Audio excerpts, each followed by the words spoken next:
Not all who call on His holy name will find their way, will feel no shame. Only those who follow the truth within, obey the Father, that's where life begins. All the loud voices, they lead astray, but Jesus is the truth, the only way.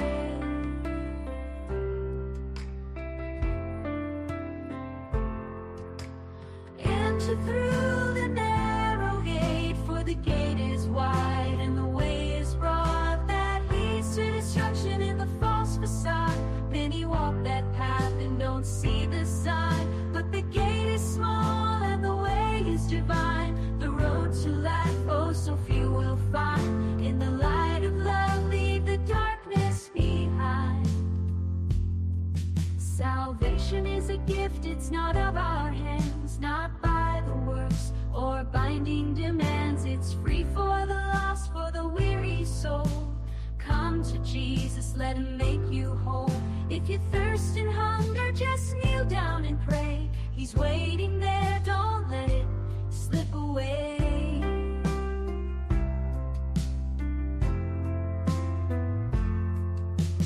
Enter through the narrow gate, for the gate is wide and the way is broad that leads to destruction in the false facade. Many walk that path and don't see the sign, but the gate is small and the way is divine. The road to life, oh, so few will find. In the light of love, leave the darkness behind. Enter through the narrow gate, for the gate is wide and the way is broad that leads to destruction in the false facade. Many walk that path and don't see the sign, but the gate is small and the way is divine. The road to life, oh, so few will find. In the light of love, leave the darkness behind. In the light of love, leave the darkness behind.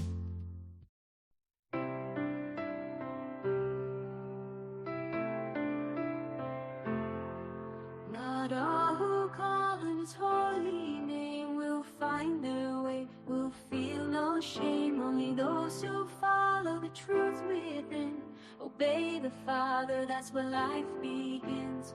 All the loud voices, they lead astray, but Jesus is the truth, the only way.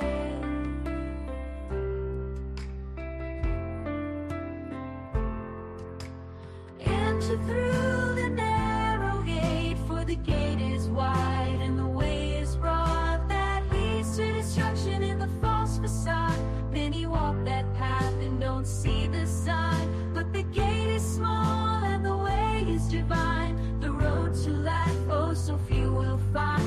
In the light of love, leave the darkness behind.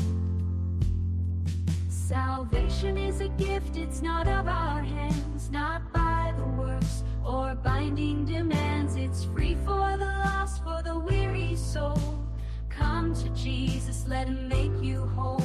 If you thirst and hunger, just kneel down and pray. He's waiting there, don't let it slip away.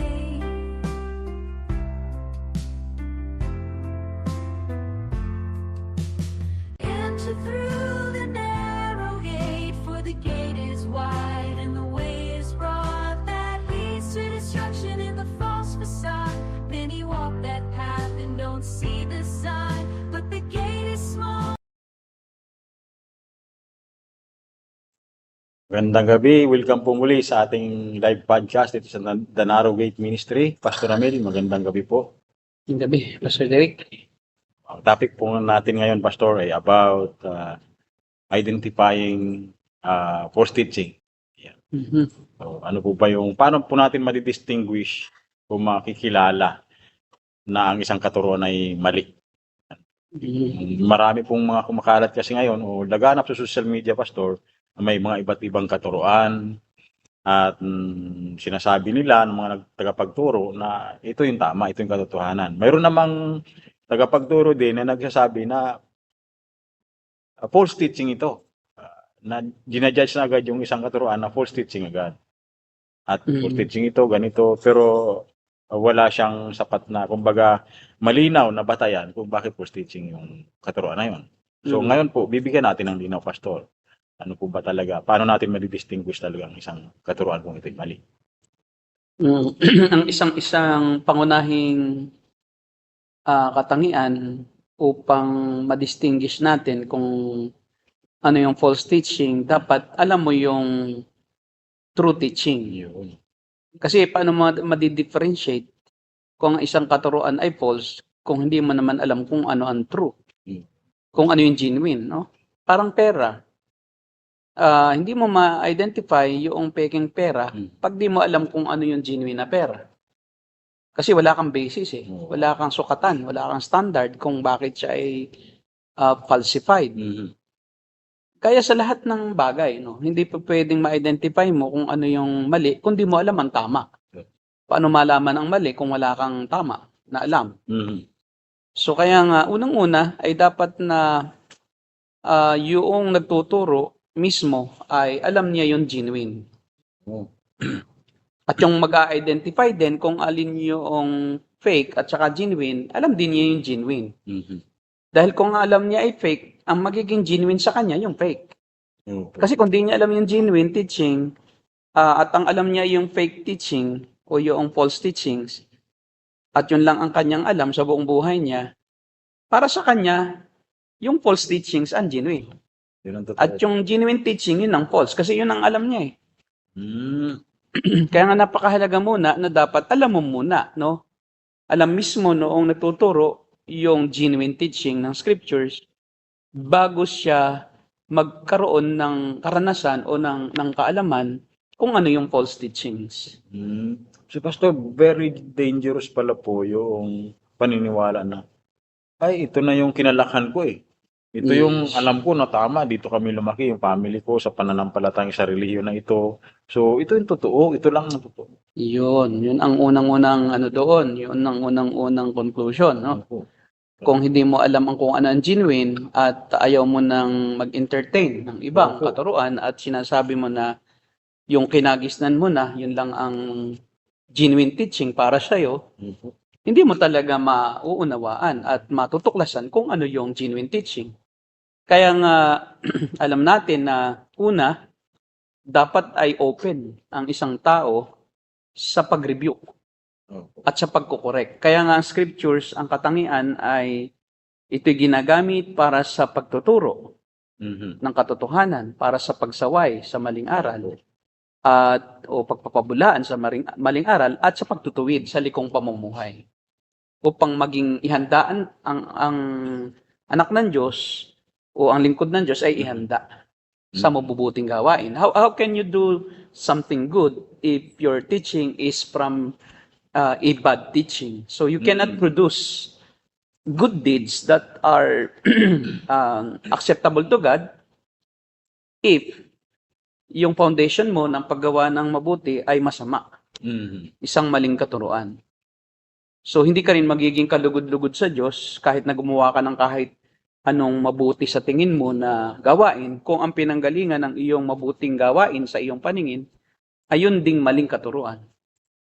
So kasi mali rin yung katuruan mo, mali rin yung practice mo, mali rin yung motibo mo, at mali rin yung kalalabasan ng lahat ng iyong ginagawa. Kasi nga, galing siya sa mali. Kaya yung sabi mo na paano yun, kung ang isang tao ay nagsasabi, ito na yung kinagisnan ko, at ito na ang tama, ang mangyayari doon, kung patuloy siya doon sa ganoong kaisipan, sa ganoong paninindigan, hindi siya makakaalam ng katotohanan kung mali yung kanyang pinaniniwalaan. Ang problema ay halos lahat ng paniniwala ng tao ay mali kung hindi ito itinuwid ng banal na espiritu. Kaya nga pati yung pagiging open ng isang tao ay gawain din ng banal na espiritu. Kaya ang sabi ng sa kasulatan ay bibigyan niya ng pusong laman ang taong pusong bato. At yun ay simbolo sa pagkakaroon ng kapakumbabaan upang siya ay magbukas ng kanyang puso sa katotohanan. At yun ay gawain ng banal na espiritu. Ngayon, yung taong ganun ang katuwiran ay nawa ay baguhin siya ng Diyos dahil hindi ibig sabihin open ka sa ibang katuruan, ikaw ay mapapahamak. No? Hindi ganoon agad. Maaaring ikaw nga ay napapahamak sa iyong katuruan ngayon. At maaaring ang narinig mong bago ayun pala ang tunay. At maging open dahil hindi lahat ng nakagisnan natin ay totoo. Karamihan ng nakagisnan natin, lalo na sa Pilipinas, no? Ang nakagisnan natin ay Romano Katolisismo. Opo. At ang problema sa Romano Katolisismo sa Pilipinas ay hindi katulad ng paniniwala ng Romano Katolisismo sa ibang bansa. Kung ikukumpara mo yung Roman Catholic belief sa Pilipinas at sa Roman Catholic belief sa limbawa sa Italy o sa US, magkakaiba. Bakit? Kasi yung Roman Catholicism sa Pilipinas ay Christian terms pero binalutan ng pagan concept, pagan teachings, pagan beliefs. Halimbawa, sa Pilipinas, no, yung mga pangalan ng mga santo, pinangalanan lang. Pero yung kaisipan ng Pilipino doon sa santo ay ito yung espiritong may kapangyarihan sa lugar na yon. Halimbawa, nang dumating ang mga Kastila sa Pilipinas, naniniwala ang mga Pilipino na may mga spirit beings sa bawat lugar. Halimbawa, sa ilog, mga anito. At yun ang ating term sa spirit, no? Anito. Halimbawa, may anito sa tubig at iyan ay nangangalaga sa tubig. Kaya bago ka lumusong sa tubig, sa ilog, bukod ang anito sa dagat, no? May anito sa mga ilog. Bago ka lumusong sa isang ilog ay magbibigay galang ka sa anito. Karamihan yun ay ginagawa sa pamamagitan ng ritual. Yung pagkagat sa isang puno, sa isang lugar, o bato, pag-upo muna at pananalangin sa anito na ito, pagbibigay ng galang, kung sino ka man, ay ako po'y lulusong na. Kaya sinabing, tabi puno, no. Yan ay paggalang doon sa anito. Grabe, no? Na espiritu na akala nila ay totoo.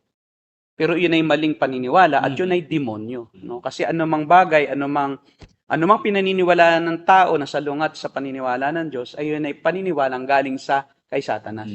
Kaya kahit na hindi totoo yung anito, ay yung ginagalang ng mga tao at pinaniniwalaan. Pero sa likod ng term na anito ay naroon yung espiritu ng demonyo na siyang gumagawa upang gawin kung ano yung pinaniniwalaan ng tao ng Pilipino na ginagawa nung anito.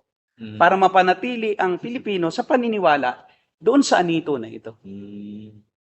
Yan, di ba? So kaya pagdating sa dagat, ganun din. Anito sa dagat, kami iyong gabayan. Bigyan mo kami ng masaganang huli. Anito sa bukid, no? At karamihan ng mga Pilipino noon ay nagdadasal talaga, no, bago lumusong sa bukid. At ngayon nung dumating ang mga Kastila, pinangalanan. Doon sa bukid, yung anito ninyo sa bukid, ito si San Isidro de Labrador. Kasi ito yung magsasaka. Diba? Sa tubig naman, sa mga ilog, ito si San Juan Bautista. Kasi iyan yung anito ninyo. Yeah. Di nyo lang alam pangalan. Tapos sa dagat, ito si Saint Christopher.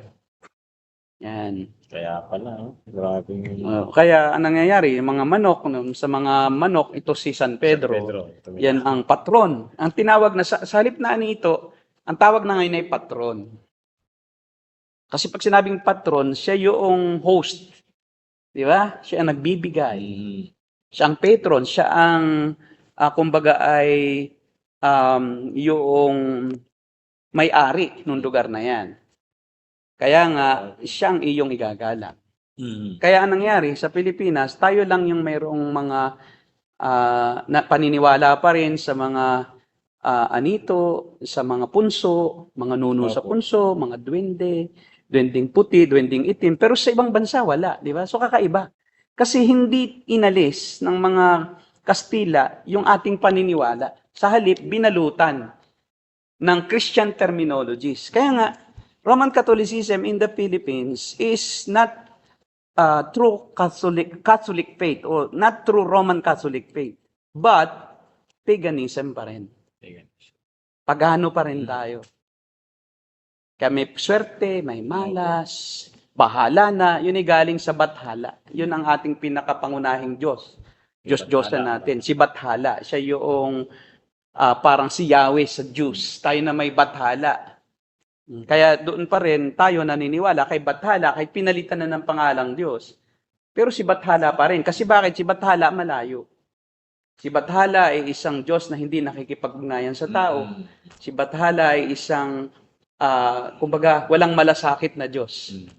Na He is absent from human affairs. Kaya lang ay kailangan mong suyuin, kailangan mong siya'y alayan ng iyong handog, at yun ay panalangin, paggalang, pagsamba. At akala natin, yun na ang tunay na Diyos. Si Bathala. Tapos yung mga anito, yun yung mga patron.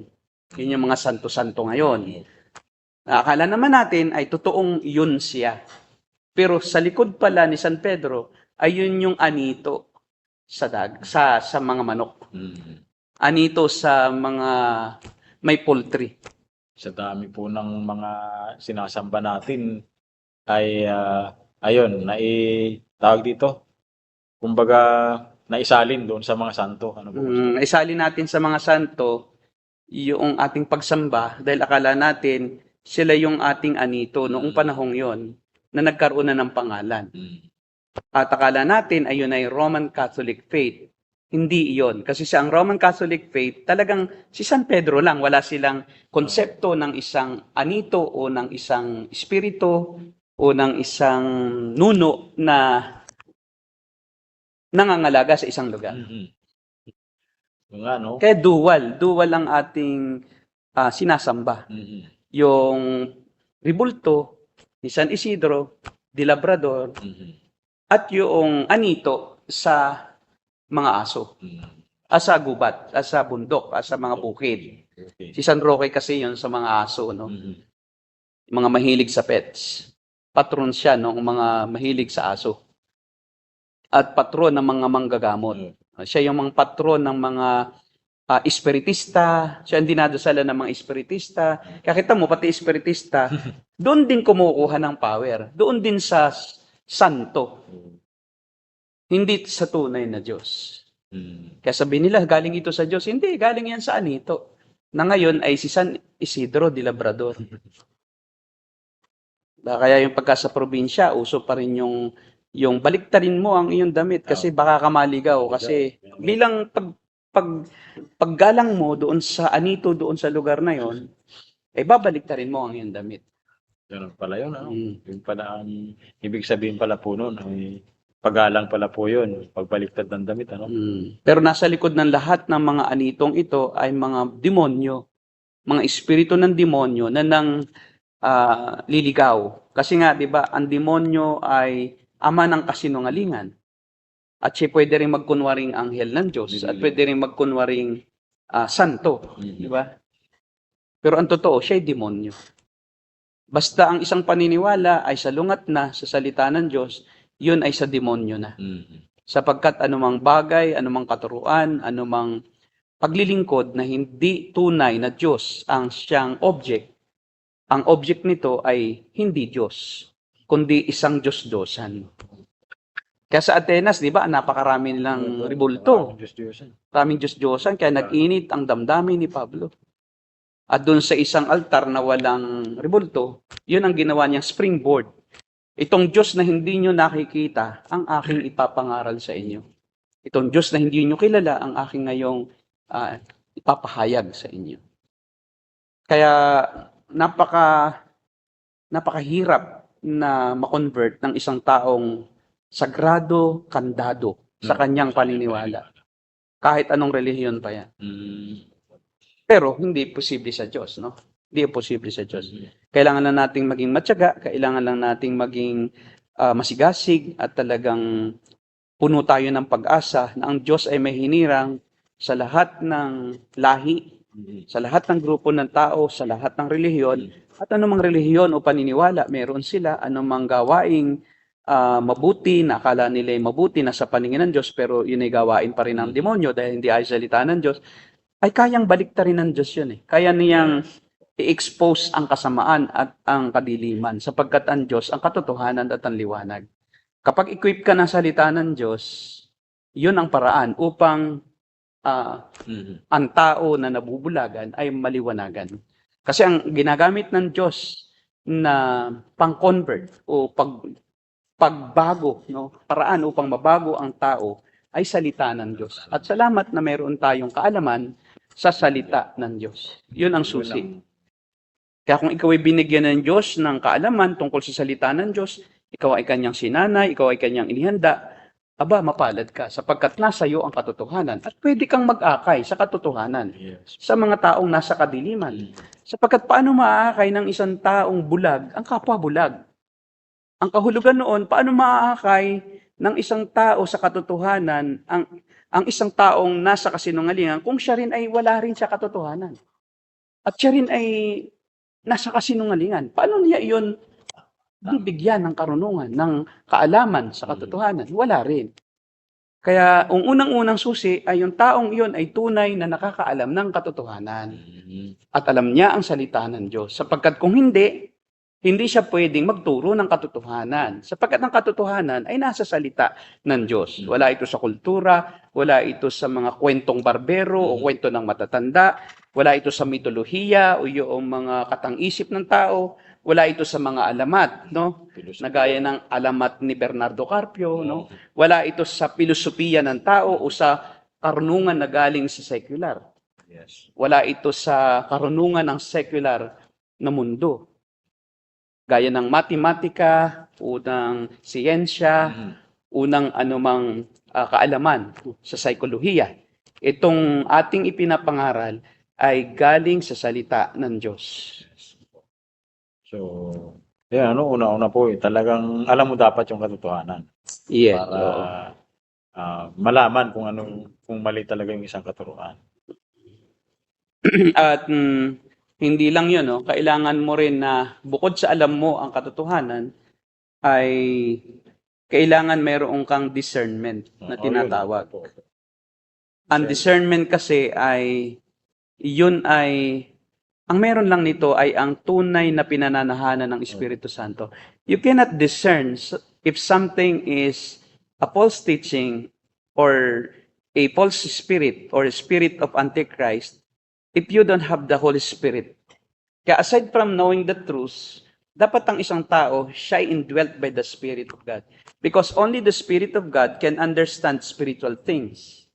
1 Corinthians. 1 Corinthians 2:14. So without the Spirit of God, a man cannot understand God because things about God are spiritual things. Yes. If you don't have the Spirit of God, how can you understand God? So kaya kailangan converted siya. Hindi lang niya alam ang salita ng Diyos. He is a convert. He is a Christian, a true Christian. At tunay siya na nakaunawa at naligtas din. So dapat siya ay saved din. How can you lead somebody to salvation if you yourself don't know what is the way to salvation? Or what is the teaching that teaches us to be saved? Paano ka maliligtas kung hindi naman ligtas yung nag-aakay sa iyo? So, mas malamang na makapagligtas o magamit ng Diyos sa pagliligtas ay yung taong ligtas din. Yeah. Ang hirap magturo ng kaligtasan kung di mo alam ang daan patungo sa langit. Kung ikaw mismo hindi ka paligtas hindi mo pa alam yung katotohanan. Paano ka maligtas? Paano magamit sa pagliligtas kung hindi ka rin ligtas? So, kailangan ikaw din ay ligtas na. At ibig sabihin, ikaw ay may banal na espiritu sapagkat ang tunay na ligtas ay pinananahanan ng banal na espiritu. Espiritu, Romans 8:16, no? So, ang espiritu, malaking titik na I, no? Sa Greek ay yung Espiritu Santo yon. Ay kasama ng ating espiritu, maliit na I, no? Small E. Espiritu, yun ay ating sariling espiritu. So, ang Espiritu ng Diyos ang nagpapatotoo o nagpapatunay sa atin kasama ng ating espiritu na tayo'y mga anak ng Diyos. At siya nagbibigay sa atin ng karapatang tumawag sa Diyos Ama ng Ama ko. O, ikay dapat anak ka rin ng Diyos sapagkat ang anak ng demonyo ay hindi makakapagdala sa tao sa Diyos, kundi kay Satanas. Kasi tatay niya si Satanas. Tsaka ito twist lang nun ang Word of God. pwede naman siya magturo, Pastor, ng Word of God, ano po? Pero ito twist niya. Oh, Word of God din, pero iti-twist niya. Yun ang pagkakaiba sa isang false teacher at saka sa isang genuine teacher Opo. of truth. Yung false teacher, gumagamit din siya ng Word of God, alam din niya, pero binabaloktot niya at sinasalungat niya. Pero ang genuine teachers of the Word of God, he adheres to the Word of God and he doesn't contradict the Word of God. Even in his practice, makikita na sinusunod niya rin. Hindi yung tinuturo lang niya tapos ayaw niyang sundin. So, false teacher yon. At yun ang warning sa atin ng Panginoon Opo. na marami ang mandaraya, no? At yung mga false Christs and false prophets will come and will attempt to deceive even God's elect. Pero hindi nila kaya. They will try and will attempt. But because they are elect, they cannot lead them into falsehood. So makikita natin yan sa Matthew 24:23 to 27, no? Pakibasa. Noong pa man ay winarningan na tayo. Mayroon ba dyan, bro? Matthew 24? Matthew 24:23 to 27.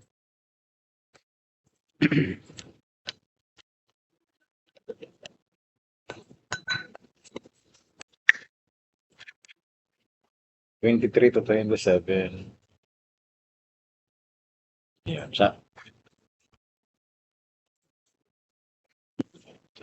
Kung may magsabi sa inyo, narito ang Kristo o naroon siya, huwag kayong maniniwala, sapagkat may lilitaw na mga huwad na Mesyas at mga huwad na propeta. Magpapakita sila ng mga kamanghamanghang himala at mga kababalaghan upang iligaw ang marami kahit ang mga hinirang ng Diyos. Tandaan ninyo, pinagpauna ko na nang sabihin ito sa inyo upang kayo makapaghanda. Kaya't kung sabihin nila sa inyo naroon siya sa ilang, huwag kayong pupunta roon. Kung sabihin naman nilang naroon siya sa silid, huwag kayong maniniwala. Sapagkat darating ang anak ng tao na parang kidlat na gumuguhit mula silangan hanggang sa kanluran. So sinabi ng Panginoon na hindi lamang mga bulaang guro ang darating, kundi pati mga bulaang Kristo. Kung yung ang mga bulaang Kristo ay ginagaya nila si Kristo mismo, paano pa kaya yung mga false prophet na akala mo ay totoo pero yung pala ay false prophet? Kaya din nilang gayahin ang mga true prophets. Kasi kung mayroong real Christ, genuine Christ, mayroong false Christ, kung mayroong mga genuine teachers of God's Word, mayroon ding false teachers of God's Word na mahirap mong makilala kung di mo alam ang pamantayan, ang pagkilatis. Parang ginto, ano? Kung wala kang pang testing sa ginto, di mo malalaman kung paano. Lahat ng bagay tinitest. Kaya yan ang sabi ni John, no? Doon sa chapter 4, test all spirits. Ang spirits doon, teachings. Kasi yung teachings, nasa likod nila ang mga spirits. Ang false teachings, nasa likod nito ay mga espiritu ng demonyo. Yun yan. Opo. So Pastor, for example, sa katuruan tungkol kay Kristo, sa Diyos, paano natin malalaman na ito yung totoo? Hanggang saan po yung na ang isang teaching tungkol kay Kristo, tungkol sa Diyos ay tama pa na ayon pa sa Biblia, at paano natin masasabi na ito yung mali na pala? Malinaw naman sa Biblia rin. Kaya nga Biblia rin ang sasagot. Yes po. Paano natin malalaman na ang isang yung dinudiyos ng isang grupo o ang Diyos na itinuturo ng isang reliyon ay tunay na Diyos? So ang unang-una, dapat ay hindi salungat sa kanyang salita ang ginagawa ng mga taong ito. Ngayon, okay, paano malalaman? Anong katangian ng tunay na Diyos? Una, siya ay espiritu. Okay, pakibasa nga sa John chapter 4 verse 24. So ang Diyos ay espiritu, no? At doon mo makikita kung anong katangian ng Diyos bilang espiritu. Juan 4:24. Yeah. Ang Diyos ay espiritu, kaya dapat siyang sambahin sa espiritu at sa katotohanan. Okay, so napakahalaga nito, no? Kasi yung Samaritana ang kausap dito ng Panginoon, ng Panginoong Jesucristo. At ang sabi ng Samaritana, itong lugar na ito, ang Mount Gerizim, ang tunay na kinaroroonan ng Diyos, no? So, ang konsepto niya, ang Diyos ay limited lang sa isang lugar. At ang sinasabi rin ng Samaritana ay kami ay privilege kasi dito talaga lang ang Diyos may pabor sa amin sapagkat narito yung balon ni Jacob. Eh si Jacob, di ba, siya tinawag ng Diyos. So ang isa sa mga itinuturo ng Panginoong Jesucristo ay ang Diyos ay nasa lahat ng lugar. Hindi siya pwedeng sambahin sa isang bundok lamang o i-confine mo siya sa isang lugar. Ngayon, at dahil ang Diyos ay Espiritu, no, nasa lahat siya ng dako at hindi siya pwedeng ilagay sa isang ribulto. Hindi ka pwedeng gumawa ng isang gawa ng tao o likha ng tao na isang sining o isang portrait na kamukha ng anumang nilalang, kahit tao, hayop, at sabihin mong, ito ang Diyos. Kasi siya Espiritu, hindi siya nakikita. Okay. Kaya nga malinaw, no, sa Exodus chapter 20, ating tingnan, sa Exodus chapter 20, verse 1 hanggang 4, ito yung kauna-unahang sinasalungat ng Romano Katolisismo. At kahit saang bansa, no? Basta Roman Catholic Church, ito ang unang-una nilang kasalanan, kaya nga sila ay false teaching. Dahil kinukontra nila mismo dito ang ipinagbabawal ng Diyos. At well, in fact, sa mga, makikita mo sa mga simbahan, no, mayroon sila na mayroong picture o mayroon silang inukit na dalawang bato na parang yung tipan, yung kaba ng tipan, yung stone tablet. Tapos makikita mo doon, inalis nila ito sa kanilang utos eh. Yung pangalawang utos, itong pangalawang utos na to, ay inalis nila doon sa utos na nakasulat doon sa kanilang mga stone tablet sa kanilang harapan ng simbahan. At hinati yung utos na pang 9 at pang 10. Kaya naging 10 pa rin. Naging 10 pa rin. Yung huwag kang sasaksi sa di katotohanan ay ginawa ng isa pa na huwag kang magsisinungaling. Kaya naging 10 pa rin. Inalis nila itong pangalawa. Ano yung pangalawang utos niya? Yan. Pakibasa. Basahin muna po sa una. Sa una. Ang lahat ng ito sinabi ni Diyos. Ako si Yahweh, ang iyong Diyos na naglabas sa iyo sa ito at nagpalaya sa iyo mula sa pagkalipin. Huwag kang sasamba sa ibang Diyos maliban sa akin. At sa verse 4, huwag kang gagawa ng imahin ng anumang nilalang sa langit, na nasa langit, nasa lupa, o nasa tubig upang sambahin. Huwag mo silang yuyukuran, isasambahin sapagkat akong si Yahweh na iyong Diyos ay mapanibughuing Diyos. Ang kasalanan ng mga magulang ay sinisingil ko sa kanilang mga anak hanggang sa 3 at 4 na salita. Yan. Kita mo na? Inalis nila yan, ha? Biruin mo, alisin mo ang pangalawang utos. At pagkatapos ay lagyan mo ng isa pa, dagdagan mo, in-split mo lang yung isa. Di ba? So, ang nangyari dito ay malaking kapusungan. Kaya kung ang isang grupo ng pananampalataya o isang relihiyon ay sumasalungat sa katuroan ng mismo ng Diyos, ay mismong ang Diyos na nga ang nagsabi, ba't mo pa kukontrahin? Sa palagay mo ba, pag kinontra mo ang Diyos, ikaw ang totoo at ang Diyos ang mali? Eh, ang linaw-linaw naman ang sinabi ng Diyos. Kahit sa kanilang Biblia, nandoon yan. Hindi lang nila yan ipinapaliwanag at ang sinasabi nila, hindi naman namin sinasamba. Pinagtatanggol nila yung kanilang ginawa, gumawa sila ng isang imahen, at pagkatapos ay, hindi naman namin yan sinasamba. Ang bawal daw yung pagsamba lang. Eh, ang bawal ay hindi lang pagsamba, kundi pati paggawa. Ang sabi, huwag gagawa eh. Ang unang utos, huwag gagawa. Hindi yung huwag sasamba lang. Doon sa ikasampung utos, doon sa ikalawang utos na yon, sa 10 utos, marami siyang mga sub-commands. Huwag gagawa. Kasi pwedeng, hindi daw naman sasambahin, gumawa. O bawal pa rin. Kaya naman ay, hindi naman sila gumawa, pero may iba pa rin Diyos. Kaya pasok pa rin sa number 1. Huwag kang magkakaroon ng ibang Diyos. Kasi posible na ang isang dinidiyos mo ay hindi ribulto. O hindi ginawa ng tao. Posibleng ang dinidiyos mo ay anumang bagay na mas higit ang iyong pagmamahal kaysa Diyos. Kaya ang utos ng Diyos ay bigyan mo ang Diyos ng higit sa lahat, ng buong puso mo, buong lakas, buong kaluluwa, at buong karunungan. Bakit? Kasi dapat siya ang first lahat sa atin. Siya ang una sa lahat sa atin. Kasi kahit na kahit di ribulto kasi, kaya inuna ng Diyos, huwag kang sasamba sa ibang Diyos.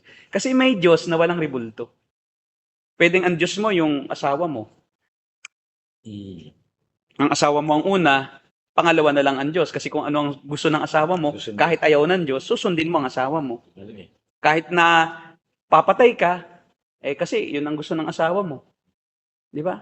Susuwayin mo ang Diyos na nagsabing huwag kang papatay. So kung ang sinusunod mo na, ng higit sa lahat, kung ang pinilalaanan mo na ng mas maraming panahon ay hindi na ang Diyos, ang isip mo ay laging iniisip mo na yung isang bagay o isang tao o trabaho mo, at mas higit na ang inilalaan mong panahon kaysa sa bagay o tao o anumang bagay na ito na iyong pinaglalaanan ng panahon, ng lakas at ng iyong pansin, ng isip, ng talino at ng iyong espiritu, kaluluwa, ayun ang Diyos mo. Oh. Kahit hindi nakikita. Pwede itong konsepto, pwedeng trabaho. Pwedeng sarili mo, si Adonis, no? Sinamba niya ang kanyang sarili. Kaya ang Diyos na ay ang kanyang sarili. Narcissism. Di ba? Narcissism is worship of self. That's why God told Moses, you tell the Israelites that they should not have other gods before me. Tapos ikalawa lang yung huwag gagawa. Kasi ito yung mga Diyos-Diyosang may larawan. Kasi may Diyos-Diyosang walang larawan. Okay. Akala kasi ng tao, Diyos-Diyosan lang ay yung may larawan. Hindi. Pati yung hindi nakikita. Pati hindi nakikita, yung iba nga hangin ang sinasamba eh. Iba puno. Bagay, nakikita rin ang puno. Yung iba, trabaho. Opo. Nung panahon po, Pastor, ng di ba, ng panahon ng mga Griego, yung philosophy ang supreme sa kanila eh. Knowledge, ano po? Yun ang Gnosis. Gnosis. Kaya musbong yung Gnosticism po noon. What can save you is your wisdom, your knowledge. So kaya ang God nila, knowledge. Kasi yun ang kanilang pinagtutuunan ng mahabang panahon. Yes. Invento sila ng invento, ng panibagong karunungan dahil mas marunong ka, mas masisave ka. Kaya their God is wisdom or knowledge or gnosis. That's why kaya nga pagka ikaw ay marunong ay ligtas ka. Kaya nga ang gnosis ay banal. Ang katawan ay evil. Yes po. Diba? Hiniwala nila talaga. Kaya nga pag marunong ka, ang pinagtutuunan mo ng pansin ay pagpapaunlad sa iyong karunungan, malapit ka sa Diyos. At ikaw din ay Diyos mismo. Magiging Diyos ka. Magiging Diyos din. Oo. Titingnan ka, ipapalo ka ng mga tao at igagalang talaga yung mga wisdom mo. Katulad po nila Aristotle. Pero ang dinidiyos din nila, sarili din nilang wisdom. Kasi ngayon ang pinapahalagahan nila. Sa lahat, higit sa lahat. Hindi baling sila ay mahirap, basta marunong.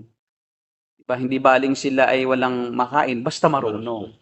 At hangaan sila at sabihin, ikaw na ang marunong. Ikaw na ang maalam. Pwedeng ang asawa mo, Diyos mo, pwedeng girlfriend, pwedeng boyfriend, pwedeng education, pwedeng hobbies. Merong mga ang dinidiyos na hobby. Yung pamimingwit. Na pagka hindi nakapamingwit, ay wala nang saysay ang buhay. Yung iba, motoring. Diba? Motorcycling. Biking. Yung hobby lang. Pero kulang ang kanilang buhay pag walang ganun. Opo. Hindi sila satisfied. Kasi dapat satisfaction natin, Diyos lang. Pag nasatisfied na tayo sa ibang bagay at it's a pera na ang Diyos, ay yun na ang ating dinidiyos. Yes. Yung iba pera, yung iba fame. Kailangan makilala sila sa buong mundo. At pagka sila'y laos na, wala na silang kasiyahan. Dahil ang Diyos nila ay iyong kasikatan. Fame, ano po. Iba naman pera. Walang inisip kundi pera. Pati anak, walang panahon sa anak dahil sa pera. Walang panahon sa asawa dahil sa pera. Walang panahon sa sarili dahil sa pera. May mayayaman, hindi makabili ng kanilang masarap na pagkain. Dahil kailangan maipon ang pera. Walang kabuluhan yung pera. Pera, Biro mo, dami-daming pera, ang ulam sardinas. Tapos ayaw galawin ang pera. Dinidiyos Dinidiyos niya yung pera kasi naroon yung kanyang tiwala, yung kanyang kasiyahan. Pag nakita niyang marami siyang pera, masaya ako. Pag nabawasan, ayaw niya mabawasan. Ayaw niyang mamigay. Madamot. Kasi nga, ang Diyos niya, pera. Kaya ang mga dinidiyos ay pera, madamot yan. Bakit? Ayaw nilang maibigay yun. Diyos niya yun eh. Sinong tao ang nagbibigay ng Diyos niya sa iba? Ay mahalaga ang Diyos, di ba? Yun. Kaya pag ang pinahalagahan na ay pera ng higit sa Diyos na tunay, yun na ang iyong Diyos. Kaya di ba, ang ginawang karibal ng Diyos sa lahat ng bagay ay kayamanan. Walang makapaglilingkod ng sabay sa Diyos at sa kayamanan. Kasi yung kayamanan ang pinaka masidhing pagnanais ng tao. Kasi yung kayamanan ay sumisimbolo sa lahat ng mga kagustuhan ng tao. Kaya mong bilhin kahit ano eh. Kahit anong gusto mo eh. Kaya yun lang ang isang bagay na ginawang karibal talaga ng Diyos. Ang kayamanan. Kasi yun na ang number one na Diyos-Diyosan ng lahat ng tao. Ay, ito pa, Pastor, yung power po. Yung iba, yung mga lalo na nasa politics, no? Ayaw na nila bumabasa po ito eh. Kasi may kapangyarihan eh. Nandun yung kapangyarihan eh. Di ba? Pag nga naman sila nawala dun sa posisyon na yun, di mawala sila ng power, ng influence. So, sinasambanan nila yung kapangyarihan. Yes, so power.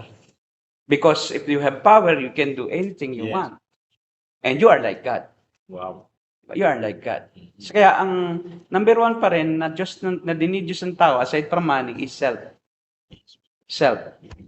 If anything can increase myself, then that is important to me because ang Diyos ko ay ang aking sarili. Kung ano makakapagpasaya sa akin, kung ano makapagbibigay sa akin ng kapangyarihan, iyon. Kasi Diyos ang kanyang sarili. Tingin niya sa sarili ay Diyos.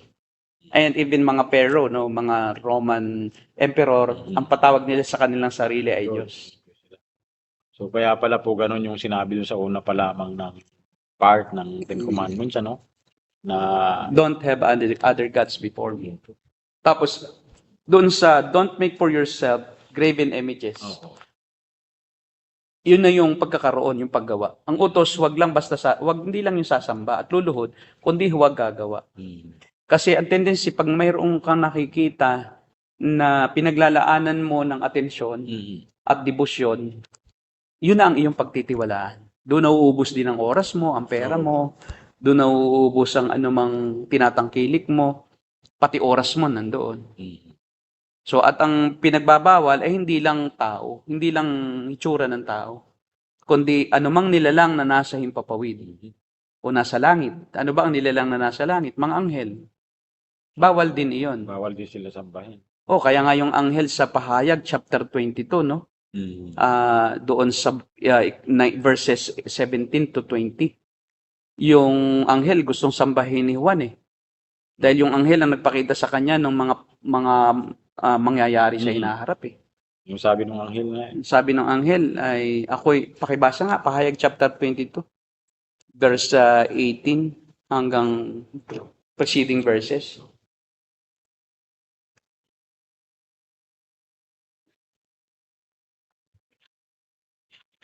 Yan. Sa 16. Yan, andyan naman. sige po, nandyan lang yan. Okay. Sige, pababa. Pababa. Yan. Diretso. Pababa. 16, 17. 16, 17 na. Yan. Sige pa. Yan. Sige pa. Dito. Dito, pataas na. Alapasan na pa natin. Sige. Sige pa.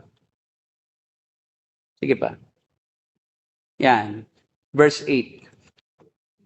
Sabi dito, akong si Juan ay nakarinig at nakakita sa lahat ng ito. Matapos kong marinig at makita ang lahat, ako'y nagpatira pa sa paanan ng anghel na nagpakita sa akin ng mga ito upang siya'y sambahin. Verse 9, ngunit sinabi niya, huwag ako may alipin ding tulad mo. At tulad din ng iyong mga kapatid na propeta at ng lahat ng sumusunod sa mga salita ng Diyos, sa aklat na ito, ang Diyos ang sambahin. Yan. So, kahit na anghel, bawal. Yan yung mga nilalang sa langit na tinutukoy ng Diyos. Wala namang ibang nilalang nasa langit, at saka yung mga santo ngay. Yung mga yumauna na mga elect, nasa langit na rin sila So, nung sabihin niya ng Diyos, Ama, kay Moses, maaring ito si Enoch.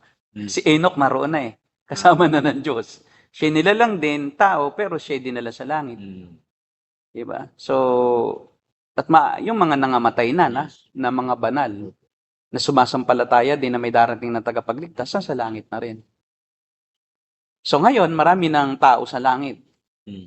Ito yung mga sumasampalataya kay Jesus. Lahat ng sumampalataya sa Kanya ay may buhay na walang hanggan. Pag namatay sila ay di napapasok sa paghatol at sila ay makakasama ng Diyos sa kalangitan. Kaya nga, bawal sambahin kahit si Maria. Of course, ang mga 12 apostol, no? Opo. Kasi ang kanilang qualifier, kasi daw ito mga apostol ay malapit kay Jesus at sila daw ay banal dahil sila daw ay pinabanal at sila daw ay binigyan ng karapatan ni Jesus, lalo si Pedro na maghawak daw ng susi sa kalangitan. Kaya ginawa nila si Pedro ng rebulto. At sinasamba yung rebulto ni Pedro. Ang problema, bawal nga eh.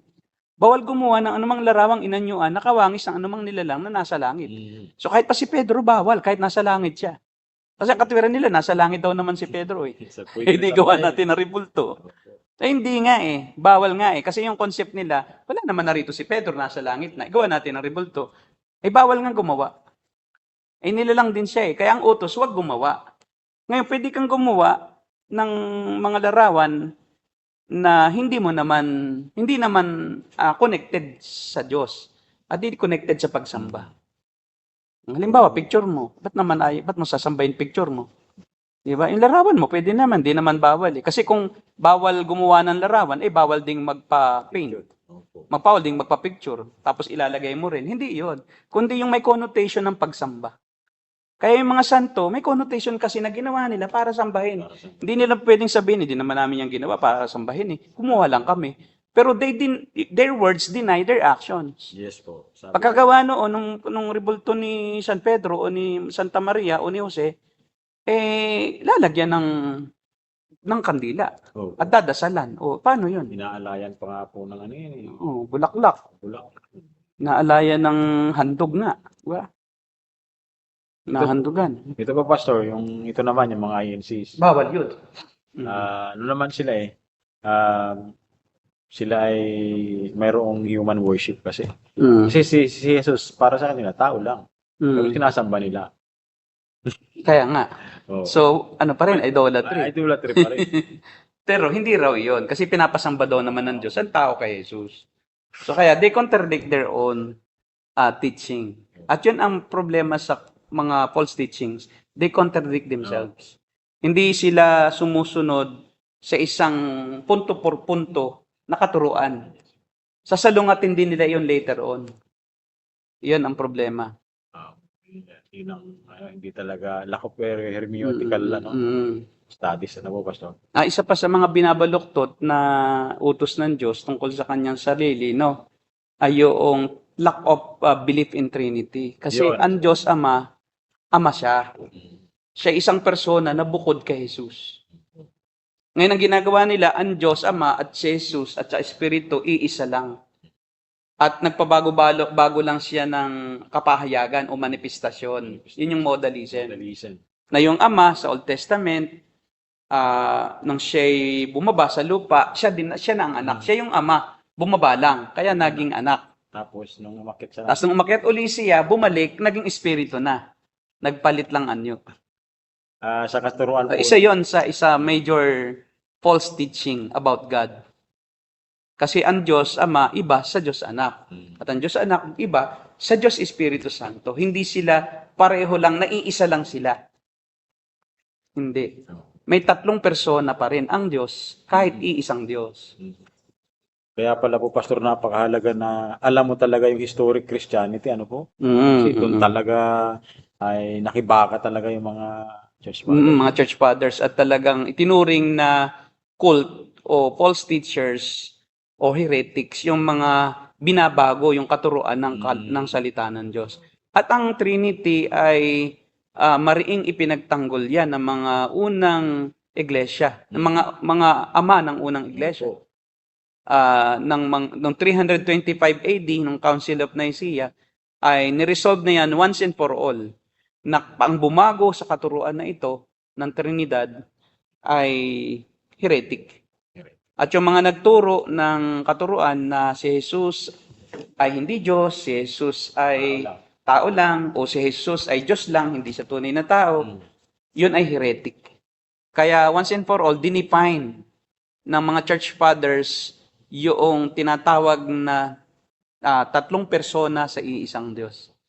Opo.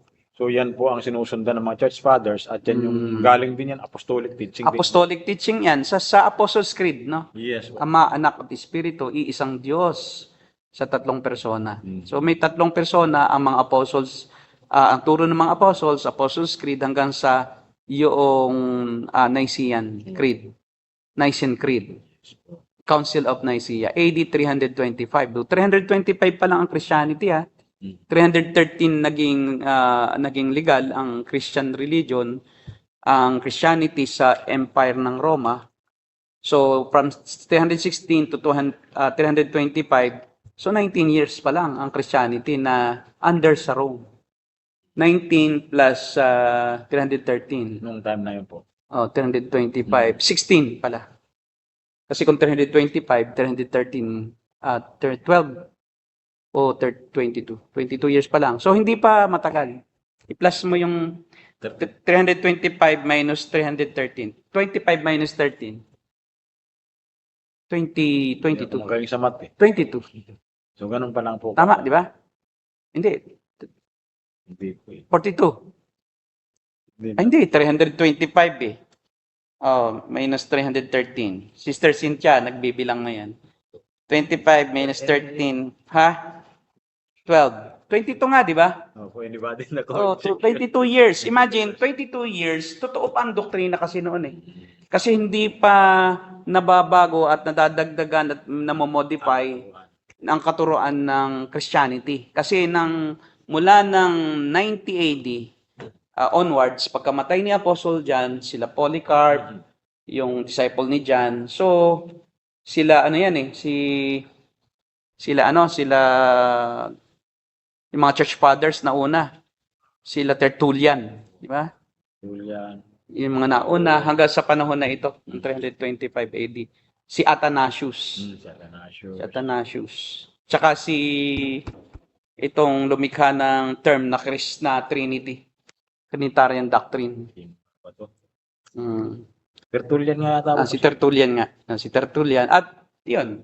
So, hindi pa corrupted ang doctrines. Kaya ngayon 325 AD, Council of Nicaea, ay walang corruption pa yun. So, pure talaga na ang teaching at dinefine nitong mga pure ang teaching na talagang ang Trinity doctrine ay biblical. At hindi na ito pwedeng baguhin. At ang magbago nito ay ituturing na isang heretiko. Yes. So, ngayon po, ibig sabihin, Pastor, yung mga hindi naniniwala diyan na mayroong tatlong persona ang iisang Diyos, sila po ay nagtuturo o ang ini-espouse nila ay false teaching. So sila ay mga false teachers at false teaching din. Kaya kung ang isang grupo ay nagtuturo na si Kristo ay hindi Diyos at ang Ama ay si Kristo rin, ang Espiritu ay ang Ama rin at si Kristo rin, ay mga false teachers ito. Yes. At ang mga false teachers na ito ay very, very subtle kasi narito sila sa charismatic community, no? Yung mga United Pentecostal churches, yung mga apostolic churches, yung sa States, no, yung mahaba ang buhok na parang evangelical din na tinatanggap ng mga Pentecostal. Yan. At saka yung isa, Pastor, yung nag-originate sa Korea, yung kay An Sang-hong, no? Yung World Mission Society. Ay na may nagpapanggap siyang Kristo. Parang katulad ni Kibuloy naman yon. So, hindi siya naniniwala o hindi lang sa naniniwala siya sa oneness, kundi siya na rin ang Diyos.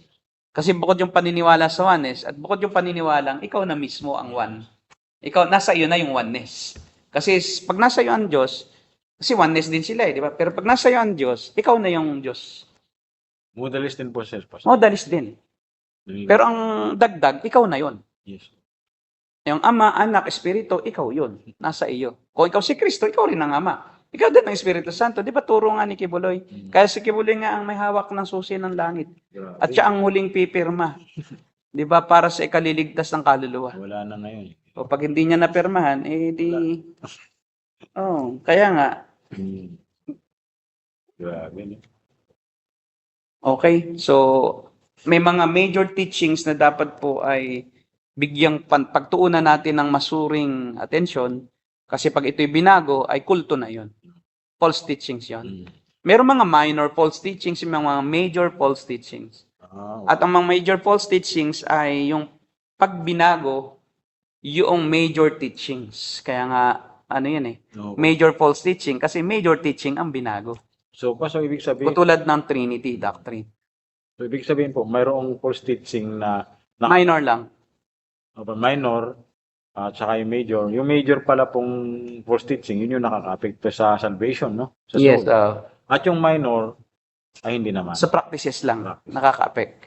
So, ano po yung mga Hindi minor? nakakaalis ng salvation. Ang may mga minor doctrine ay yung tulad noong pagkawala ng kaligtasan. Kaligtasan din sa biyaya, pero kasi nawawala. Yung sa Armenia. Yung eternal insecurity. Okay. Yun ay minor lang yon. Kasi pagka ang salvation pa rin ay by grace. So, pero nawawala siya by work. Mhm. So, minor lang yon. Kasi ang kanyang kaligtasan by grace din. Okay. Maliban na lang kung by works talaga ang salvation. Maliban na lang kung by works yung kanyang umpisa. Pero kung ang umpisa niya ay by grace, tapos ay nawawala lang, hindi naman niya sinasabing by work ang kaligtasan. Kundi sinasabi niya pwedeng mawala. Nalilito lang siya. Nalilito lang. Ano lang yun? Confused. Oo. Si Confucius yun. How about Pastor dun sa eschatology, no? Minor din yan. Minor.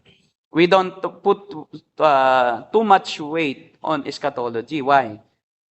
Hindi pa nga nagaganap na pinag-awayan nyo na. Ba't kayo nag-aaway siya hindi pa nagaganap? Nagkagalit na eh. Di ba? Sino ang 100% makatitiyak na amillennial talaga? Sino 100% makatitiyak na pre-mill o amil o post-mill? Sinong makatitiyak 100% na pre-mill ang tribulation or pre-trib, mid-trib at post-trib? Kaya kung yan din lang ang paksa, ay wag na tayong magtalo. Kasi para tayong nagtatalo sa isang bagay na hindi rin natin tiyak pa kung ano talaga, di ba? Opo. So, hindi pwedeng Hindi sabihin. pwedeng, opo. Hindi po salvific naman yan eh. Yes. Hindi salvific. So, we don't treat yung eschatology or arguments about last things as a doctrine that can lose or that can remove you from the presence of God. Pagka hindi ako naniniwala sa amillennialism, wala na rin ang kaligtasan. Oo. Hindi pa nga tayo natatapos ang panahong ito, hindi pa nga natin alam kung kailan magaganap yan eh. O kung figurative ba ito, o literal eh. At saka very confusing dahil nga hindi pa nagaganap eh. Yeah. So doon tayo sa naganap na. Doon tayo magtalo sa naganap na dahil may basis na eh. May historical basis na yan. Hindi yung bago pa lang maganap, anong basis mo ay hindi pa nga nagaganap eh. Anong pagtatalunan natin? We cannot be sure. Maybe we are both wrong on this issue. 'Di ba? So ang problema bakit natin pagtatalunan? Kaya nga wag na nating masyadong pagtuunan 'yan ng sobrang attention na parang nakasalalay doon yung kaligtasan. Pero kung ang turo mo ay nakasalalay na ang kaligtasan mo sa eschatology, false teacher ka na. Kasi bakit? Kaligtasan na ang iyong tinatalakay, hindi naman yung mangyayari lang sa inaharap eh. Paano makaka-apekto sa akin yon? Yung nga magnanakaw sa krus, hindi nga niya alam kung ano ang doctrine ng justification eh. But save yun. Tapos ngayon sasabihin mo sa akin, pagka ikaw ay pre-mill, baka hindi ka ligtas. Ba't ika muna? Ikaw ang false teacher dahil walang ganyang katuruan sa Biblia. Na pag hindi ako sumang-ayon sa pre-mill o sa post-mill o sa amil, ako ay mali na at ako'y pupunta na sa impyerno. Teka muna. Sumusobra ka na, iiwanan na kita. Kasi bakit? Nakakairita ka na eh. Mas mabuting umiwas kaysa tayo ay mag-away. So it's better to avoid than to fight. At kung magpa-fight din lang tayo, doon na sa may halaga, walang halaga yung pag-aawayan natin. Anong halaga niyan? Magugulo lang ang tagapakinig. Kaya nga when I debate about salvation, about who God is, about Jesus Christ. Huwag nating pagdebatehan yung hindi pa natin parehong tiyak. At wala namang sinabing literal sa Biblia kung ano talaga ang mangyayari. Ikaw nga, confused ka pa rin eh. Bakit? Kung confused ka pa rin dyan, lalo ka mako-confuse pag pinagpatuloy mo yung confusion mo, yung pag-aaway mo dyan. Kaya yung ecclesiology, kailan nagsimula ang church, yung eschatology, those are minor doctrines in systematic theology. Kasi systematic theology, pag ganun may mga teo. Yes. Although dinidiscuss pa rin po natin sila Pero para mag-grow tayo. para sa growth at Yeah. para sa para sa iyong magka-stand ka rin. Hindi pwedeng wala ka ring Yes stand. po, eh. Kasi mahirap naman wala kang stand, di ba? Baka mamaya at least you have a stand, and if it goes wrong, at least you are willing to be corrected. And you are humble enough dapat to accept that I'm not really sure of this doctrine, if this is true or not. Because it has not yet happened. So how would I be sure Kaya nga of po, this event? Wala pa nga. Diba? Pa nga nangyari, pinagtalunan na natin. So, yun. Eh, Parang pinagtalunan natin yung bukas. O bukas, tiyak yan, alas 10, may magaganap na ganito. O ikaw, ano kang hula mo? Parang hula tayo pareho, di ba? Ayaw mo ng prophet, ikaw din, prophet ka na rin. Pag ganun, di ba? Prophet ka rin. Kasi bakit mo dinidibdib? Ibig sabihin, you are acting like a prophet. Na parang prophet ka talaga ng hinaharap.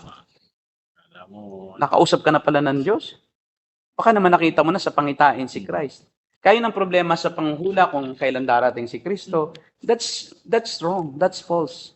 Hindi mo pwedeng hulaan. Kasi nga sinabi na ng Panginoon, walang makakaalam nun na tao Ang Ama lang nga O tapos ikaw, tao ka, pilitin mong alamin. So, yun nga, twisted ka na. Yes na. So, false teacher ka na kasi sinasalungat mo na Nagiging false teacher ka ngayon.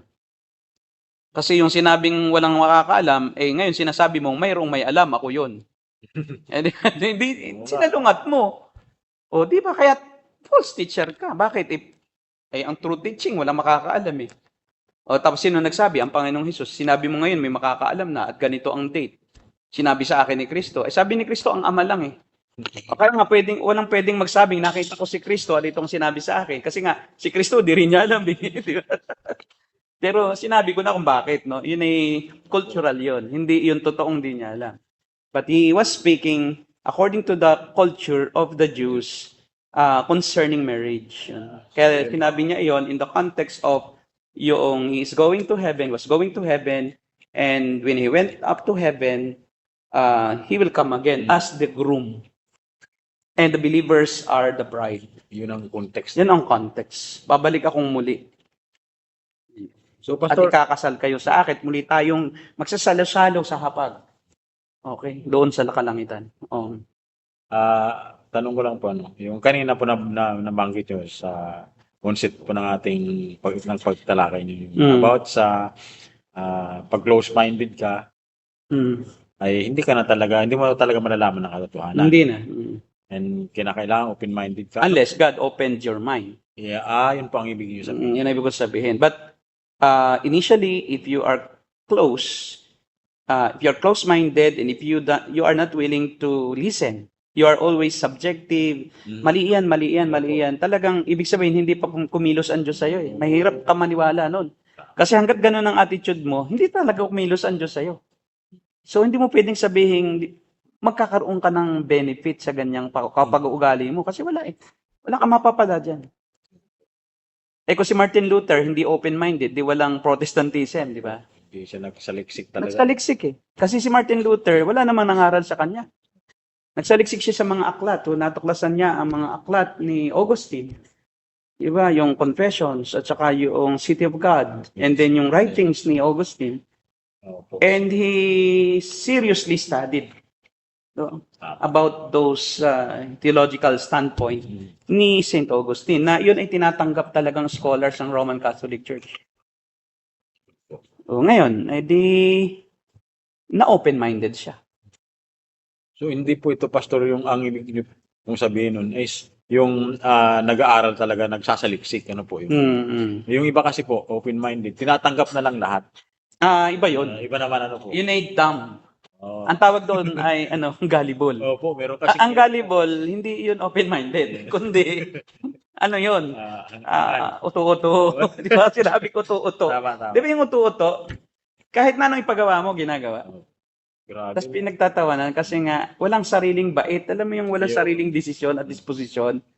Na pagka may sinabi ka gagawin, tumalong ka, talon nga. Hindi pwede yun. Hindi open-mindedness yun. Yun ay being gullible. Gullible siya. Gullible-headed or gullible-minded. Yung sabihin ay Sa ibang salita, tanga. ito, hindi. Yun po yun, TNG. Ganun yun. Sa ibang salita ha, tanga. Opo, yun. Walang gamot Talaga, doon eh. Yung baliw may gamot, pwede mong dalhin sa mental, di ba? Yung tanga, hindi tatanggapin sa mental eh. Pero kahit turuan mo yun, medyo ganun pa rin. Ay, ganun pa rin yung tanga. Pasensya na po ha. Yun lang po talaga ang gullible. Pagka inano mo talaga, uto-uto, tanga, walang bait sa sarili, no? Yung walang sariling paniniwala na basta na lang kahit anong sabihin ng iba. Kahit mapapahamak siya. Baka may viewer po tayo sabihin, bibil yung ano natin. Hindi po. Yun po ay ano lang. Yun po ay hindi... Yun po ay description lang. Na sanay lang tayo na parang pangit siyang pakinggan. Pero sa Biblia may wrong word na ganun. Ano talaga? Merong word na ganun. Karamihan lang ayaw natin talagang sambitin kasi parang hindi naman tayo nagsasabi ng ganoon ng tao na yun eh. Walang particular. Kundi yun ay katangian lang yun. Yung katangahan, katangian lang yun. Gullible kasi, mga ganun. Gullible-minded. Madaling mauto, madaling mapapaniwala. Walang pagsasaliksik sa kung ano ang tama at mali. Yun eh. Yung tanggap ka ng tama, ay okay na to. Tama rin naman, may tama rin naman sinasabi niya eh. Pwede na yun. Bukod ng ignorante kasi, ang ignorante ay yung wala lang siyang alam sa ganung bagay. Pero hindi naman siya TNGA. Ignorant lang. Pero pag natuto na siya, magkakaroon siya ng paninindigan. Yung kasing TNGA, wala na eh. hindi lang siya basta walang alam, kung hindi talagang sadya niyang ayaw alamin. Inuuto na siya, pero napapauto lang. Sunod lang sa agos, alam mo yung ganung tao na wala siyang sariling bait. Paniwala lang sa sinabi ng isa. Pag may sinabi rin yung isa, maniwala din siya. Hindi naman siya baliw, no? Hindi naman siya baliw. Meron namang isip. May reasoning naman. Kaya lang hindi siya nakakapanindigan sa kung ano yung dapat niyang panindigan at paniwalaan. Saka hindi rin siya nagsusuri. Tanggap ng tanggap. Okay. Sabi po ni Brother Sia, opo, ginagamit sa Bible yung word na stupid. Meron po. Meron naman. At foolish. Hangal, tanga, pare-pareho lang po yun. Mas malala pa nga yung hangal eh. Yung hangal parang malalim na word for masahol pa sa tanga. Wala na talaga. Masahol pa sa tanga. Okay, may mga tanong ba tayo dyan? We can now entertain and then next week, itutuloy natin to next week. No? Okay, sige po. Ngayon po kasi introduction lang. Introduction ba? Opo, introduction. Kaya po hindi po natin ini-expound ng mas malalim kasi himay-himayin natin. No? Ano ba yung mga iba't ibang false teachings? Ano ba ang katangian ng isang false teacher? Saka natin siya tatalakayin. Sabi ni Unrighteous One, good evening po sa inyo, TNG. Sana po next topic po, Pastor INC. Kay Felix Manalo dahil nakakabahala, lalo silang dumadahit. Marami nang ihikayat sa kanilang turo para maging aware din ang lahat. Salamat. Actually, meron na tayong video niyan. Matagal na nating natalakay yan. Ano pa? Pwede nating i-share. Sila ba? John Mark. Good evening po sa inyo, Pastor. May tanong ko lang kailan po dumating ang Reformation teaching sa Pilipinas. Sino po ang nag-introduce po dito sa Pilipinas? Sinauna kasi ang false teaching sa paganismo po, Pastor, dumating sa Pilipinas. Salamat po. Okay, sige. Ang Reformation is, ang Protestantism ay dumating na panahon pa ng mga Hapon. Meron ng Protestantism. Kasi pag sinabing Protestantism, Reformed yun. Wala naman noong Pentecostalism. Wala po. During that, ang Pentecostalism po ay 1901 lang at bumating sa Pilipinas 1970s, early 1970s. Ano na lang yan? So ang kasaysayan po ng Protestantism sa Pilipinas ay matagal na, no, bago pa dumating ang mga Amerikano. Kaya lang po ay mabagal lumago, no? Kasi ang mga Kastila ay hinahadlangan ang mga Protestant. So American missionaries 1898 po andito na. Panahon ng Hapon ay mga 1940s, no? Hapon. Ang unang-unang nagdala rito actually ay si Howard Taft. Si Howard Taft ay isang Okay. Protestant. Howard Taft, ano yan ang mga Amerikano? Howard Taft. Si Howard Taft ay Isang sandala. galing sa US. Of course, ang US naman is Protestant country. At reform pang US. Marami sa US ay wala pa nga 1906 revival so wala pang Pentecostal. So tiyak Protestant at saka reform itong si Howard Taft. At ang iisa nga lang ang Roman Catholic nilang president si Richard Nixon lang. Either ang karamihan Baptist, Protestant, Pentecostal, may isa no na si itong nakaraang presidente is Mormon. Si President Biden. Wait, Mormon po siya. Biden is a Mormon. Si ngayon is charismatic evangelical Protestant si Trump. Ang US po kasi ay hindi alam ng karamihan. Ang US po ay a reformed country. Ang US po ay founded by the Puritans from England. Kaya po may Thanksgiving Day sa Amerika ay dahilan po doon sa yun yung kauna-unahang gathering ng mga Protestant Reformed na ang tawag ay mga Puritans sa mga American Indians. Ayan po ay sakay po sila ng Mayflower no kasi tumakas sila sa kay Bloody Mary ng England. Nang pinabalik ni Mary ng England ang Roman Catholicism sa England, tumakas sila itong mga Reformed Christians. Maganda rin yung pag-persecute ni Bloody Mary sa kanila nakarating. Oo. Dahil sa pag-uusig sa kanila ng ni Mary of England, ni Queen Mary I of England ay sila ay umalis at noong September 6, 1620 ay umalis sila sa England. Sakay sila noong barkong Mayflower. 102 passengers sila. Ang tawag sa kanila ay pilgrims, no? Pilgrims. Kasi nga nagpi-pilgrimage. Pupunta sila sa ibang bansa para ipangaral ang salita ng Diyos. Ngayon, may dalawang uri ang Puritans. Yung isa ay yung separatist at saka yung isa ay yung welcoming sila sa non-believers. Sila, they can assimilate to society. At sila ay hindi nagbubukod. Ang tawag sa kanila ay pilgrims. Tapos pumunta sila sa Mga Puritan. nakarating sila sa Cape Cod noong November 9, 1620, 9/11, and then 66 days sila, no? At sila lumapag, no, sa Plymouth, Massachusetts noong December 1620. So September, October, November, December, almost 3 months. Pagkatapos ay naglayag sila pabalik uli noong 1621. Yan. Tapos ay inapraise siya at ibinenta, isinold for scrap na yung barko matapos makapagdala. At sila ngayon ay doon sa Massachusetts Bay, sila ng colony. Ang colony, itong mga Christians na ito, sila ay naki-assimilate sa mga American Indians. Nung una, umiiwas yung mga Indians sa kanila eh. Yan yung mga native ng Amerika, no? Indians. Dati hindi naman English ang salita. Kaya ang mother country ng US is England. And ang England ang isa sa mga agad kumalas sa Roman Catholicism. At nung magkaroon ng Reformation ay sa Europe sila yung unang-unang isa sa mga kaunahang kumalas sa Roman Catholic at nagtatag ng kanilang sariling religion. Yan. At naging Christian ang marami sa mga English. At yun, kaya nga si Charles Haddon Spurgeon is a British reformer, no? English reformer. At siya yung pinakaunang tinawag na prinsipe ng mga mangangaral. Siya yung may unang-unang tinatawag natin na yung church na malaki. Mega church. Si Charles Si Charles Haddon Spurgeon.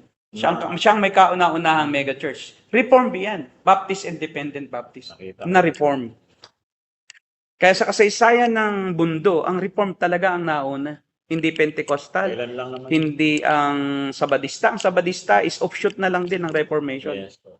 Ang Seventh-day Adventism, ang Jehovah's Witness, No. product na iyan ng pagkalas si Martin Luther sa Roman Catholic Church.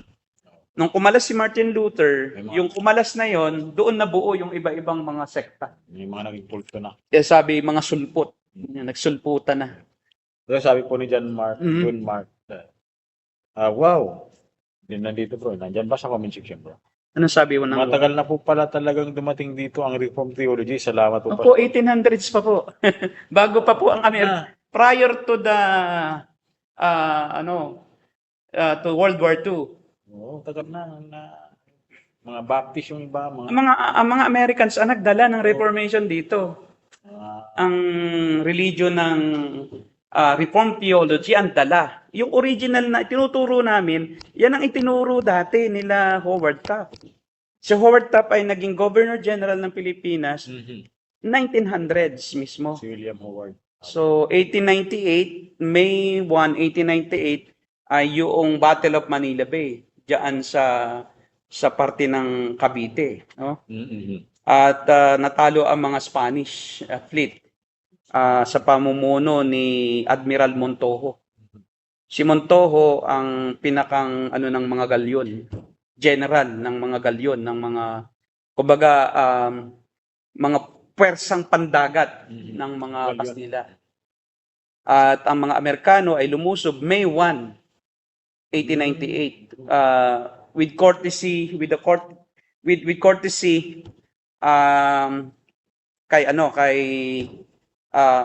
kay President Aguinaldo, Second Philippine Republic. So nasa Hong Kong si Aguinaldo, humingi sila ng pahintulot na baka pwedeng salakayin namin ang mga Kastila sa Pilipinas. Nandyan yung kanilang puwersa. So pumayag si General Aguinaldo, kaya nag-join forces ang mga Philippine Army, Philippine soldiers at saka American soldiers. Ang general naman ng American fleet ng sandatahang pandagat ay si General Dewey. Kaya may Dewey Boulevard, di ba? John Dewey. Admiral pa lang siya, hindi general, admiral. At natalo niya within hours lang at sila'y nagsanib puwersa at kanilang nilusob ang Intramuros at nagkaroon ng mock battle. Nang magkaroon ng mock battle ay sinabi ng mga Kastila, ng mga forces ng Spain na baka pwedeng kunyari lalaban kami. Pero wag na tayong mag-away. Alam nilang walang laban sa Amerika eh. So, hindi pinapasok sa Intramuros ang mga Filipino soldiers. Kasi ito ay may memorandum of agreement lang may agreement lang ang US at Spain. Kasi ayon ng Spain na sa loob ng ilang oras lang natalo sila eh. Tapos 333 sila dito sa Pilipinas na hindi sila matalo ng Pinoy. So may pride. At tapos noong December ng 1898, nagkaroon ng tinatawag na Treaty of Paris. Opo. Na Binenta pala. yes, ibinenta, hindi naman binenta, no? Kasi talagang hindi na kailangang ibenta, narito na ang Amerika eh. Mali yung word ng term na ibinenta ng Spain ang Pilipinas. Kundi, ito ay parang repatriation fee. Kasi i-repatriate na or expatriation, yung ang tawag doon, yung papaalisin na ang mga Kastila. So bilang kabayaran sa pag-alis, hindi ito yung bibilhin ng Pilipinas. Hindi naman naging pag-aari ng Amerika ang Pilipinas eh, kundi sila ang naging pinalis. Sila ang ang pumalit sa Spain. Pero ayaw nilang maging gaya sa Spain na inaangkin ng Pilipinas. Kaya nga nagkaroon ng 1902 Bill of Congress ang Amerika na binigyan na ng gobyerno binigyan na ng karapatan na mga tinatawag natin na basic human rights ang mga Pilipino. Freedom of speech, freedom of religion, freedom to receive due compensation. Yan. Yun yung history. Kaya ang Amerikano ang dahilan kung bakit nagkaroon ng Christianity na totoo sa Pilipinas. They are twice our saviors. Savior from colonization of Spain and savior from delusion of Roman Catholicism. Kasi kung hindi sa mga Americans, mananatili tayong Romano-Katoliko Sagrado. Dahil kung hindi umalis ang mga Kastila, edi yun pa rin ang relihiyon. Bawal dito kasi yung mga Kastila, bawal nung mga narito sila sa Pilipinas, bawal maging pari ang mga Pilipino. Kaya si Hermano Puli, iyan ang dahilan ng pagrebelde sa Romano-Katolisismo. Kaya nagtayo siya ng sarili niyang Romano-Katoliko rin sa Mount Banahaw siya, si Hermano Puli. Taga Cavite yan ayaw na maging pangarap niya maging pari. Kasi hermano siya yung manong sa simbahan. Gusto rin niya maglingkod sa Diyos ayaw. Manong pala. No? Kasi bakit? Ang mga Kastila lang ang may karapatang magmisa dahil ang misa talaga Latin lang. Walang misang Tagalog. Hindi naman naintindihan ng Pilipino. Kaya kita mo, paano maging tunay na Kristiyano ang Pilipino? Hindi naman nila naiintindihan, di ba? Latin ang nakakaintindi lang, Kastila. No, ergo sum pactum. Di ba? Siyempre, natuto na rin namang magkastila ang mga Pilipino, mga 50 years na narito na ang Pilipino, ang mga Espanyol, marunong na rin. Si Rizal nga marunong, di ba? And yung mga naunang Pilipino, nang tayo'y sakupin, umuulang ng umuo. Sila Laraho Humabon, sila Dato Puti. Taga dito yan si Dato Puti sa Maynila. Dato yan dito. Wala na Okay. pong tanong ko. Ano pa? Sabi po ni John Gili. Gili ba? Gili. Ano po masasabi niyo kay Pastor Iglapis? Si Ed Lapis ay isang pastor na ang kanyang main doctrine ay redeeming culture, cultural redemption. Kasi siya ay anthropology ata ang kanyang course sa UP, no? I'm not so sure. Anthropology ang kanyang course. Kaya nakatutok siya ngayon sa cultural redemption ng Pilipinas. At ang nangyayari ay, ang teaching niya is more on culture.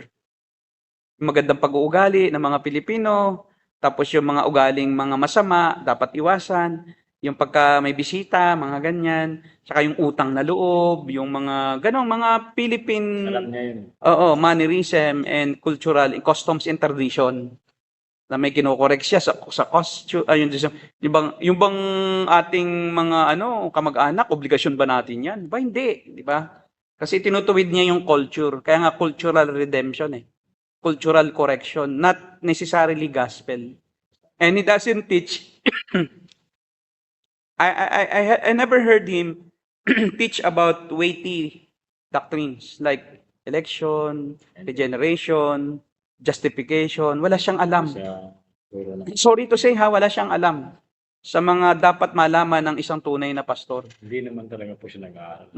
Yun. The reason why is kasi ma-pride siya. UP na ako ba't pa ako mag-aaral ng theology?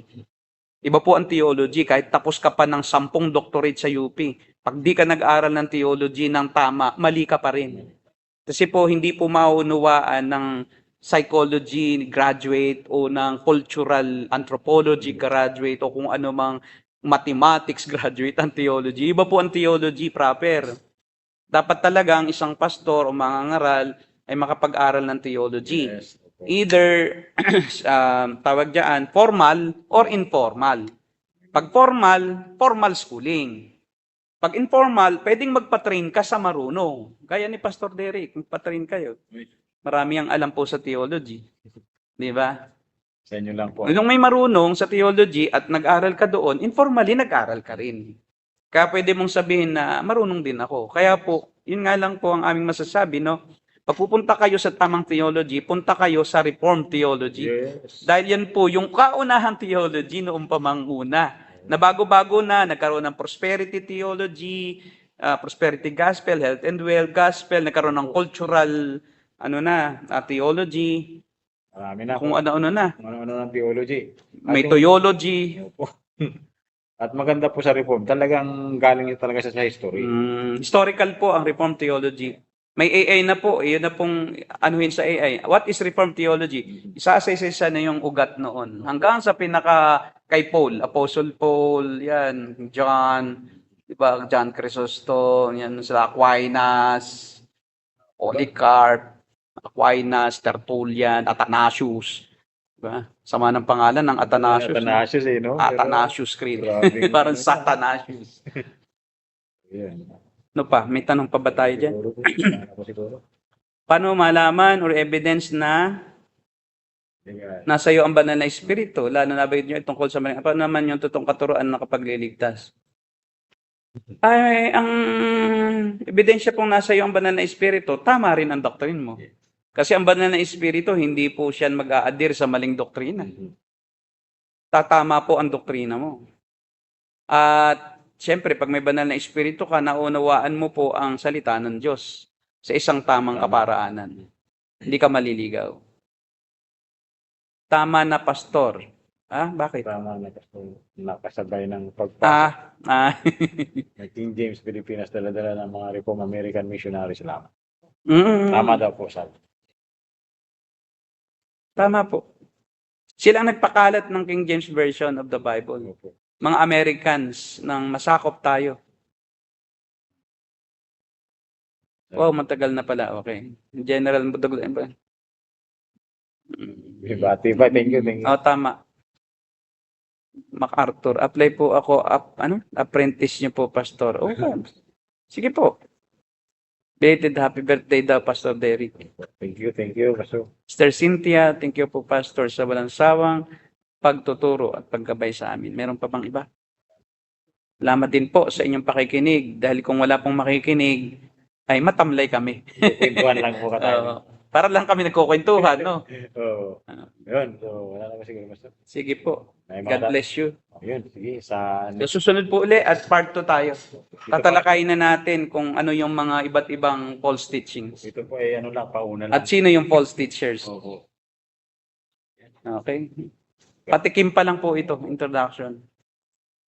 Inaasahan po namin na kayo po yung muling manonood at makikinig sa susunod po nating podcast sa Narrow Gate Ministry. Yeah. And we are the Cult Busters. God bless you all.